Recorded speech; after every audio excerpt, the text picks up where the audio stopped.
আমাদের প্ল্যানিংয়ের সাথে আল্লাহর প্ল্যানিং মিলে না, কিন্তু আমরা তো জানি হবে তো সেটাই যেটা রব চায়। তা আপনি ভালো থাকবেন কিভাবে মন খারাপ থেকে? সূত্র একটাই, রব যেটাই চাই সেটাই আপনার চাওয়া বানিয়ে ফেলেন, কাজে কাজ হয়ে যাবে, মনও আর খারাপ হওয়ার সুযোগ হবে না। বলেন না সুবহানাল্লাহ। রব আপনার তকদিরে লিখে রেখেছেন সেই স্ত্রী যার বাড়ি হবে অমুক জায়গায়, আর আপনি এখানে একজনের ডিস্টার্ব করে করে পাগল করে ফেলতেছেন। আল্লাহ আপনার রিজিকের ব্যবস্থা রেখেছেন অমুক জায়গার দোকানে, আপনি আমি বিষার জন্য পাগল হয়ে যাচ্ছি বাইরে। সেজন্য আমরা জানবো কিভাবে, বুঝবো কিভাবে?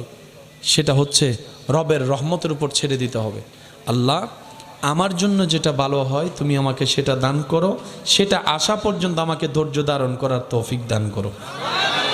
আপনাকে যেতে হবে না, আপনার রবই আপনাকে সেই জায়গা পর্যন্ত পৌঁছাই দিবে যেখানে জন্য আপনার জন্য কল্যাণ বরাদ্দ করা হয়েছে। বলেন না সুবহানাল্লাহ।